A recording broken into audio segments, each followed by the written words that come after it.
Hello friends, कैसे हैं। My name is Sarvesh Singh. Welcome to you my class.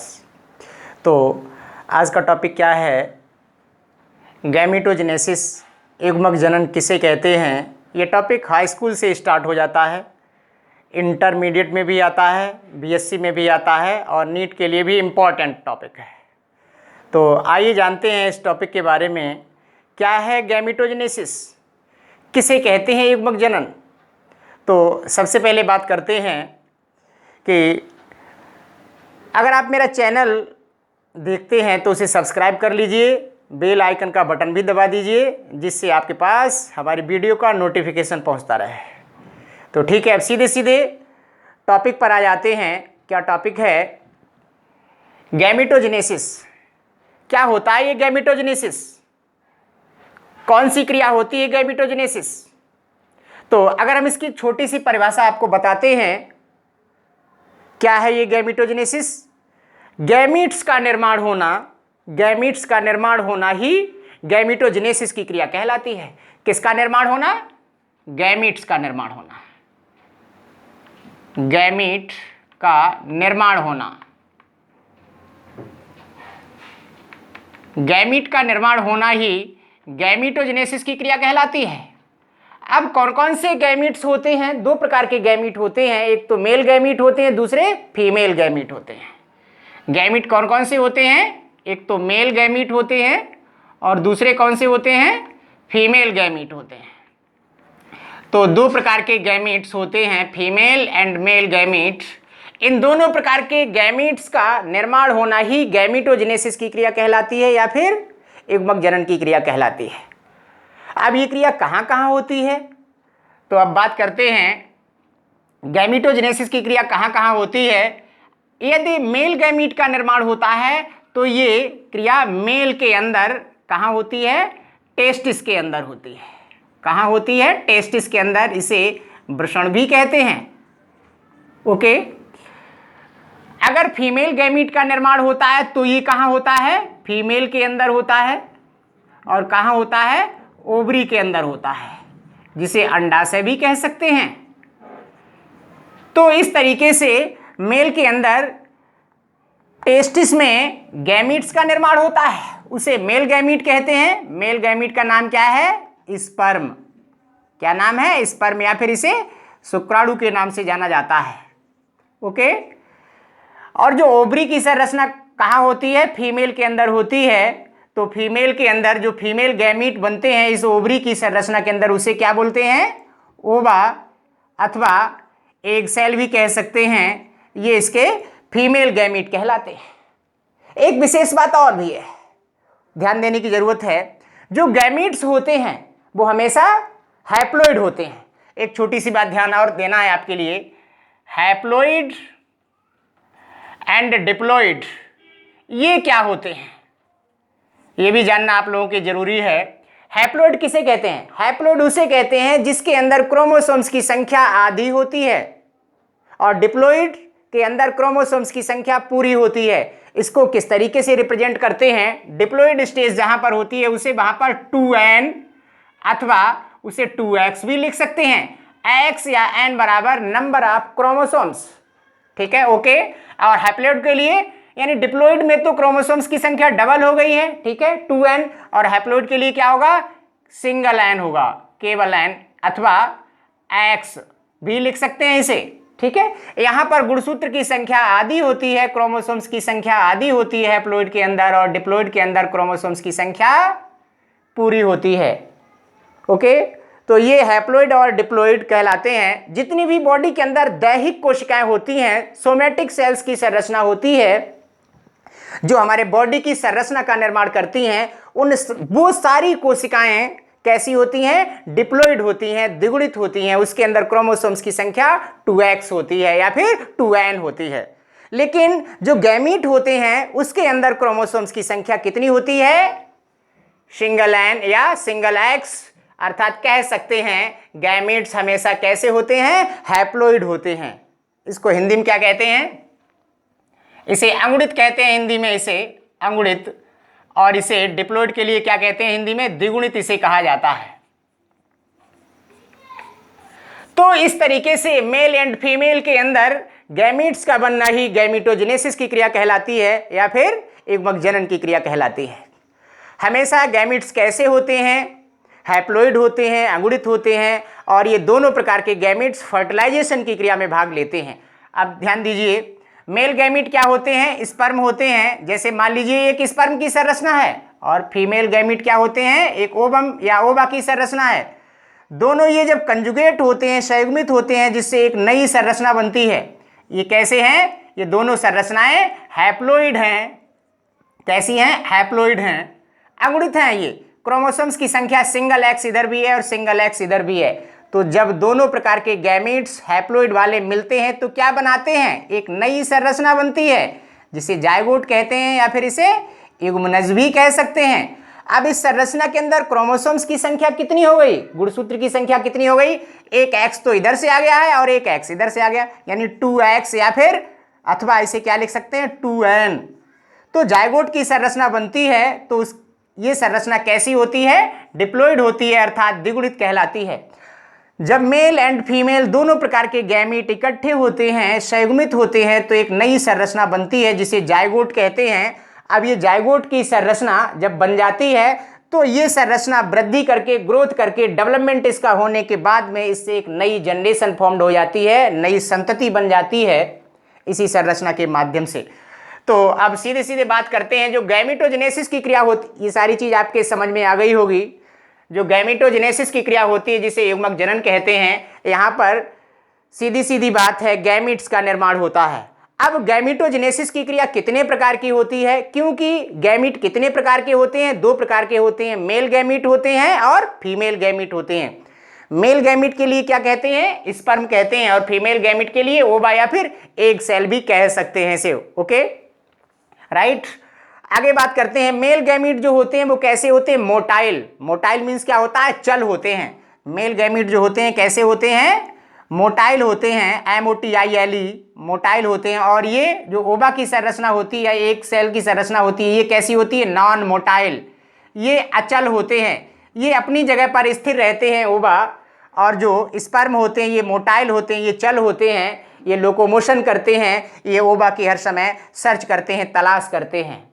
ये भी आप लोगों ने जान लिया है। चलिए अब एक छोटी सी बात और ध्यान दीजिए, क्या है कि जो गैमीट हैं, गैमीटोजेनेसिस की क्रिया 2 प्रकार से होती है। आप लोगों को पता चल गया है कि जो गैमीट होते हैं वो कितने प्रकार के होते हैं? 2 प्रकार के होते हैं, एक तो मेल होते हैं और दूसरे फीमेल होते हैं। अब जो मेल गैमीट होते हैं उसे क्या बोलते हैं? उसे स्पर्म कहते हैं। क्या बोलते हैं? उसे स्पर्म कहते हैं। अब गैमीट, स्पर्म एंड ओवा जो होते हैं, ये 2 प्रकार के गैमीट हैं। तो उसी के आधार पर गैमीटोजेनेसिस की क्रिया 2 प्रकार की होती है। जहां पर स्पर्म बनते हैं उसे क्या बोलते हैं? स्पर्मेटोजेनेसिस कहते हैं। उसे क्या कहते हैं? स्पर्मेटोजेनेसिस। उसे स्पर्मेटोजेनेसिस कहते हैं। हिंदी में इसे क्या बोलते हैं? शुक्राणु जनन इसे कहते हैं। ओके, अब दूसरी संरचना कौन सी होती है? क्या बनता है? ओवा बनते हैं, तो उसे क्या बोलते हैं? ओजोनेसिस। ओजोनेसिस इसे क्या कहते हैं हिंदी में? अंडजनन इसे कहा जाता है। अब आपको यह भी ध्यान देना होगा, जो स्पर्मेटोजेनेसिस की क्रिया होती है वो कहां होती है? कहां होती है? टेस्टिस की संरचना के अंदर होती है, मेल के अंदर होती है। जो टेस्टिस की संरचना होती है, ये क्रिया कहां होती है? टेस्टिस के अंदर होती है, जिसे वृषण कहा जाता है। वृषण के अंदर स्पर्मेटोजेनेसिस की क्रिया होती है, जिसे शुक्राणु जनन कहते हैं। टेस्टिस के अंदर स्पर्म बनते हैं। क्या बनते हैं? स्पर्म बनते हैं। अब कह सकते हैं टेस्टिस की संरचना के अंदर स्पर्म का बनना ही स्पर्मेटोजेनेसिस की क्रिया कहलाती है, या फिर शुक्राणु जनन की क्रिया कहलाती है। इसी तरीके से जो ओजोनेसिस की क्रिया होती, कहाँ होती है ये संरचना? कहाँ, कौन सी संरचना के अंदर ये ओजोनेसिस की क्रिया होती है? ओवरी के अंदर होती है। इसे हिंदी में अंडाशय कहते हैं। अंडाशय के अंदर किसका निर्माण होता है? ओवा का निर्माण होता है। अब कह सकते हैं ओवा का निर्माण होना ही ओजनेसिस की क्रिया कहलाती है या फिर अंडजनन की क्रिया कहलाती है। अब ओवा का निर्माण कहाँ होता है? ओवरी के अंदर होता है। ओवरी की संरचना कहाँ पाई जाती है? फीमेल के अंदर होती है। Okay, that's all. अब दोनों प्रकार के गैमीट्स कैसे होते हैं? ये हैप्लॉइड, आप लोग इतना समझ चुके हैं।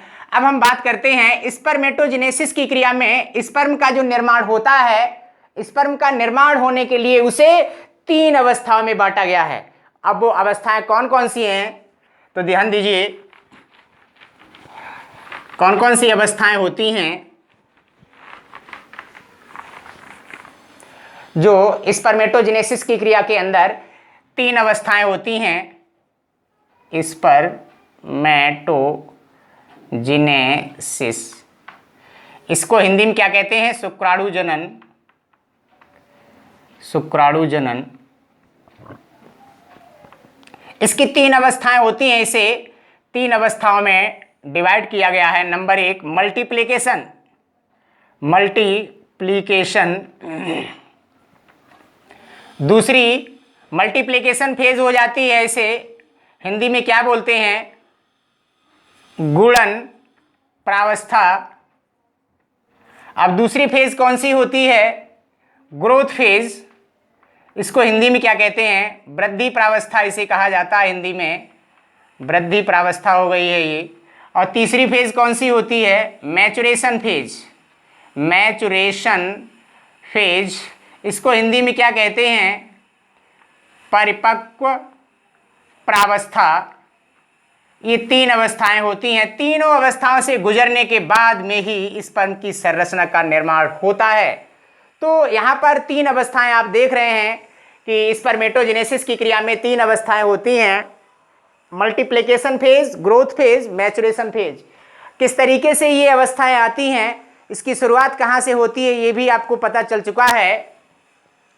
मल्टीप्लिकेशन फेज कहाँ से स्टार्ट होती है? टेस्टिस की संरचना के अंदर स्टार्ट होती है। तो ध्यान दीजिए, टेस्टिस की संरचना में क्या पाया जाता है? एपिथेलियम जर्म सेल की संरचना होती है। क्या होता है? एपिथेलियम जर्म सेल की संरचना होती है। और ये संरचना कैसी होती है? ये सेल कैसी होती है? डिप्लॉइड होती है। इसके अंदर क्रोमोसोम्स की संख्या 2n होती है। यानी एपिथेलियम जर्म सेल के अंदर मल्टीप्लिकेशन की क्रिया स्टार्ट हो जाती है। मल्टीप्लिकेशन का मीन्स क्या होता है? 1 से 2 कोशिकाएं बनना। Okay, 2n। यहां पर भी इसी तरीके से कोशिका लगातार विभाजित होती हैं, 2n। यहां पर भी 1 से 2 कोशिकाएं बन रही हैं, यहां पर भी।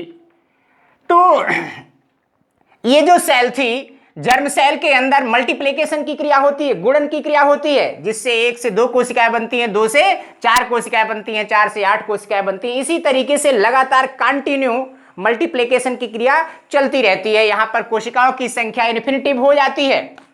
ओके, जब ये जर्म सेल, ये कौन सी सेल है? जर्म सेल इसे कहते हैं। जर्म सेल के अंदर लगातार समसूत्री विभाजन होता है। समसूत्री विभाजन किसे कहते हैं? जिसके अंदर समसूत्री, सम मीन्स क्या होता है? समान, सूत्री मीन्स क्या होता है? विभाजन। जिन कोशिकाओं के अंदर लगातार समान रूप से विभाजन होता है उसे क्या बोलते हैं? समसूत्री विभाजन कहते हैं। अब यहां पर आप देख रहे हैं, ये कौन सी सेल है? जर्म सेल है। इसके अंदर मल्टीप्लिकेशन की क्रिया स्टार्ट हो गई। मल्टीप्लिकेशन की क्रिया इसके अंदर स्टार्ट हो गई, जिसे गुणन क्रिया कहते हैं। यहां पर 1 से 2 कोशिकाएं बन गई, 2 से 4 कोशिकाएं बन गई। ये सारी कोशिकाएं कैसी हैं? डिप्लॉइड हैं, हो गई। ये सारी कोशिकाएं डिप्लॉइड होती हैं।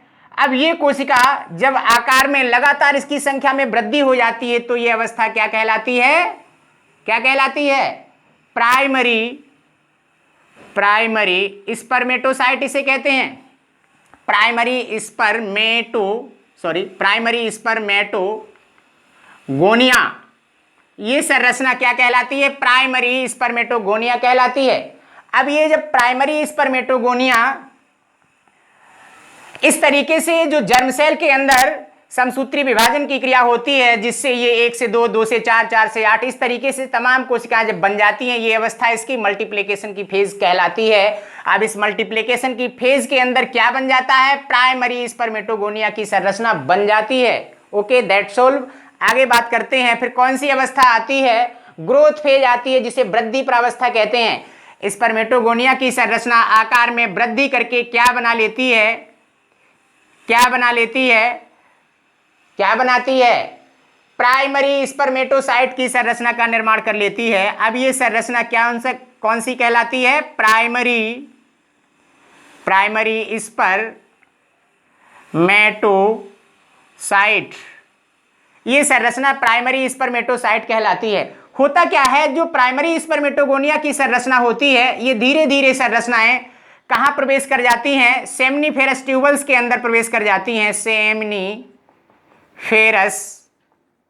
ट्यूबल्स के अंदर प्रवेश कर जाती हैं। शुक्रजन नलिका के अंदर जब ये संरचना प्रवेश करती है तो ये आकार में वृद्धि कर जाती है, इसलिए इसे ग्रोथ फेज भी कहते हैं। इसे क्या कहते हैं, ग्रोथ फेज कहते हैं, इसे वृद्धि प्रावस्था कहते हैं। इसका आकार में परिवर्तन हो जाता है, ये संरचना आकार में वृद्धि कर जाती है, इसीलिए इसे वृद्धि प्रावस्था कहते हैं। अब ये सेल की संरचना कहां धीरे धीरे प्रवेश कर जाती है, कहां बढ़ जाती है, सेमनीफेरस ट्यूबल्स के अंदर बढ़ जाती है और फूड को प्राप्त करते हुए ये वृद्धि कर जाती है, इसलिए इसे ग्रोथ फेज कहते हैं। जो सर्टोली सेल्स होती है उनके माध्यम से ये अपना फूड मटेरियल प्राप्त करते हुए आकार में इनमें वृद्धि हो जाती है, बदलाव आ जाता है, इसलिए इसे ग्रोथ फेज कहते हैं।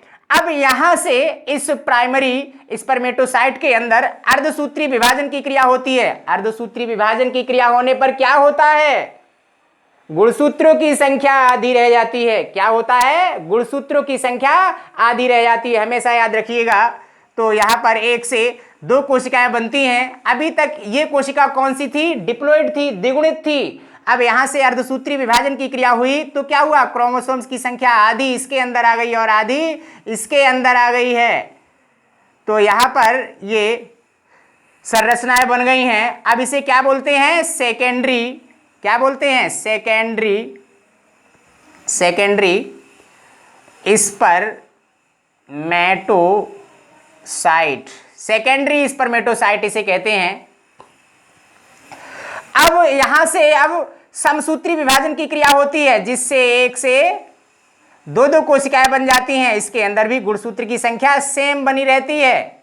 कैसी होती है, सेम बनी रहती है। अब ये संरचना क्या कहलाती हैं, स्पर्मेटिड्स कहलाती हैं। क्या कहलाती हैं, स्पर्मेटिड्स कहलाती हैं। ये कौन सी फेज यहां से स्टार्ट हो गई है, मैचुरेशन फेज, जिसे क्या बोलते हैं, परिपक्व प्रावस्था, परिपक्व प्रावस्था इसे कहा जाता है। तो ये क्या कौन सी संरचना बन गई है, स्पर्मेटिड्स की संरचना बन गई है। ये संरचना आकार में कैसी होती है, राउंडेड होती है, गोलाकार के रूप में होती है, लेकिन स्पर्म के समान वर्क नहीं करती है। फूड को प्राप्त करते हुए ये संरचना स्पर्म में कन्वर्ट हो जाती है, जिससे स्पर्म का निर्माण हो जाता है। किस तरीके से निर्माण होता है स्पर्म का, इस स्पर्मेटिड्स से स्पर्म की संरचना का निर्माण हो जाता है इस तरीके से। तो इस तरीके से ये स्पर्म की संरचना फॉर्म्ड हो जाती है, स्पर्म फॉर्म्ड हो जाते हैं, स्पर्म बन जाते हैं, जिसके 3 पोर्शन होते हैं। सबसे अग्रभाग पर एक क्रोमोसोम की संरचना होती है, गोल्गी बॉडी की संरचना होती है, इसके अंदर माइटोकॉन्ड्रिया, प्लाज्मा मेम्ब्रेन की संरचना बन जाती है, एक टेल की संरचना बन जाती है, पूंछ की संरचना बन जाती है। इसके अग्रसिरे पर एक क्रोमोसोम की संरचना होती है, जिसके माध्यम से ये फर्टिलाइजेशन की क्रिया में भाग लेते हैं। तो इस तरीके से स्पर्म का निर्माण होना ही स्पर्मेटोजेनेसिस की क्रिया कहलाती है। ओके, हो सकता है स्टूडेंट्स के समझ में आ रहा हो। अब बात करते हैं ओजेनेसिस की, बात करते हैं, शुक्राणुजनन की बात हो गई है। इस तरीके से स्पर्म का निर्माण होना ही स्पर्मेटोजेनेसिस की क्रिया कहलाती है। आगे बात करते हैं, अब ओजेनेसिस की बात करते हैं। अंडाणुजनन की क्रिया किसे कहते हैं, कहां होती है, किसके अंदर होती है, अंडाणुजनन की क्रिया कहां होती है, किसके अंदर होती है, ओवरी के अंदर होती है, फीमेल में पाई जाती है। ओवरी की संरचना किसके अंदर होती है, फीमेल के अंदर होती है, फीमेल के अंदर ही ओजेनेसिस की क्रिया होती है। तो ओजेनेसिस मीन्स क्या होता है, अंडाणुजनन। ये क्रिया कहां होती है, ओवरी के अंदर होती है। ओवरी के अंदर ये क्रिया होती है। अब इस क्रिया में भी क्या होता है, इस ओवरी की संरचना के अंदर जर्म सेल पाई जाती हैं। दिस जर्म सेल, ये जर्म सेल भी कैसी होती है, डिप्लॉइड होती है। ये कौन सी सेल है, जर्म सेल इसे कहते हैं, या जर्मिनल सेल इसे कह सकते हैं। जर्म सेल की संरचना कैसी होती है, डिप्लॉइड होती है, क्योंकि क्रोमोसोम्स की संख्या यहां पर 2n लगी हुई है। क्या लगा हुआ है, 2n लगी हुई है। अब यहां पर भी इस फेज के अंदर भी, ओजनेसिस की अवस्था में भी 3 अवस्थाएं आती हैं, 3 फेज आती हैं। कौन कौन सी फेज आती हैं, तो ध्यान दीजिएगा। Number 1 multiplication phase, okay. दूसरी प्रावस्था कौन सी आती है, ग्रोथ फेज। ग्रोथ फेज इसे क्या कहते हैं, वृद्धि प्रावस्था कहते हैं। तीसरी फेज कौन सी आती है, मैचुरेशन फेज। मैचुरेशन फेज इसे क्या बोलते हैं, इसे क्या कहते हैं, परिपक्व प्रावस्था। तो जिस तरीके से स्पर्मेटोजेनेसिस के अंदर 3 अवस्थाएं आती हैं, तो ठीक उसी तरीके से ओजेनेसिस के अंदर, अंडाणुजनन के अंदर भी 3 अवस्थाएं आती हैं। कौन कौन सी 3 प्रावस्थाएं आ जाती हैं, multiplication phase, growth phase and maturation phase आती हैं। तो ओवरी की संरचना के अंदर जर्म सेल होती हैं। जर्म सेल कैसी होती हैं, डिप्लॉइड होती हैं, द्विगुणित होती हैं। इसके अंदर सबसे पहले मल्टीप्लिकेशन की क्रिया स्टार्ट हो जाती है, गुणन प्रावस्था प्रारंभ हो जाती है, जिससे 1 से 2 कोशिकाएं बनती हैं, ओके। 2 से 4 बन जाती हैं, 4 से 8 बन जाती हैं। इस तरीके से कोशिकाओं में लगातार इनकी संख्याओं में वृद्धि होती रहती है, इसलिए इसे क्या बोलते हैं, मल्टीप्लिकेशन फेज कहते हैं। ये इसकी कौन सी अवस्था कहलाती है, मल्टीप्लिकेशन फेज। मल्टीप्लिकेशन फेज इसे गुणन की प्रावस्था कहते हैं। अब ये जो संरचना बनती है, जर्म सेल लगातार संख्या में वृद्धि करके किसका निर्माण कर लेती है, ओगोनिया का निर्माण कर लेती है। किसका निर्माण कर लेती है, ओगोनिया का निर्माण कर लेती है, ओके। अब ओगोनिया की संरचना फूड को प्राप्त करते हुए किसका निर्माण कर लेती है, फूड का प्राप्त करते हुए किसका निर्माण कर लेती है, प्राइमरी oocyte का निर्माण कर लेती है। किसका निर्माण कर लेती है, प्राइमरी oocyte। प्राइमरी oocyte का निर्माण कर लेती है। अब ये प्राइमरी oocyte की संरचना का निर्माण हो गया है। यहां से ये संरचना फूड को प्राप्त हुए इसके आकार में वृद्धि हो जाती है। फूड को प्राप्त करते हुए ये संरचना में परिवर्तन आ जाता है, बदलाव आ जाता है। क्या बदलाव आ जाता है, इसके केंद्र की संरचना में भी बदलाव आ जाता है। यहाँ पर आरएनए, डीएनए, एटीपी, एंजाइम्स भी उपस्थित होते हैं। इसके अंदर न्यूक्लियोलस की मात्रा अधिक होती है, जिससे इसका केंद्रक भी लार्ज हो जाता है, बढ़ जाता है। ये संरचना क्या कहलाती है, प्राइमरी oocyte की संरचना कहलाती है। अब इसी अवस्था के लिए ग्रोथ फेज भी कहते हैं, जिसे वृद्धि प्रावस्था कहते हैं। अब ये संरचना आकार में लार्ज हो जाती है, वृद्धि हो जाती है। अब यहां से इसमें अर्धसूत्री विभाजन की क्रिया प्रारंभ होती है। अर्धसूत्री विभाजन की क्रिया प्रारंभ होती है, जिसमें एक सेल छोटी बन जाती है और एक सेल बड़ी बन जाती है। जो ये छोटी सेल बन जाती है, इसे क्या बोलते हैं, जो ये छोटी सेल बनती है उसे क्या बोलते हैं, पता है किसी स्टूडेंट्स को तो बताइएगा। इसे पोलर बॉडी कहते हैं, पोलर बॉडी कहते हैं इसे, फर्स्ट पोलर बॉडी इसे कहा जाता है, ओके। और जो लार्ज सेल्स होती है, बड़ी कोशिका होती है, इसे क्या कहते हैं, इसका क्या नाम है, जो लार्ज सेल्स होती है इसे क्या बोलते हैं, बताइए। ये प्राइमरी oocyte की संरचना थी, तो ये सेकेंडरी oocyte की संरचना कहलाती है। कौन सी संरचना होती है, सेकेंडरी oocyte की संरचना ये, ओके। अब इस कोशिका में पुनः डिवीजन की क्रिया होती है, जिससे 2 कोशिकाएं बनती हैं। एक कोशिका छोटी होती है, जिसे सेकेंड पोलर बॉडी कहते हैं, इसे सेकेंड पोलर बॉडी कहते हैं। और जो ये एक कोशिका कैसी होती है, आकार में लार्ज होती है, बड़ी होती है ये संरचना। तो ये बड़ी सेल के लिए क्या कहते हैं, ऊटिड भी कहते हैं, ऊटिड भी कह सकते हैं इसे। अब यही संरचना आकार में वृद्धि करके किसका निर्माण कर लेती है, ओवम की संरचना का निर्माण कर लेती है, या फिर ओवा का निर्माण कर लेती है, ओके। तो अर्धसूत्री यहां पर ये फेज क्या कहलाती है, इसकी मैचुरेशन फेज कहलाती है, मैचुरेशन फेज कहलाती है, जिसे परिपक्व प्रावस्था कहते हैं। तो इस तरीके से तो इस तरीके से एक ओवरी की संरचना के अंदर ओवा का निर्माण होना ही क्या कहलाता है? ओजनेसिस की क्रिया कहलाती है या फिर अंडजन की क्रिया कहलाती है।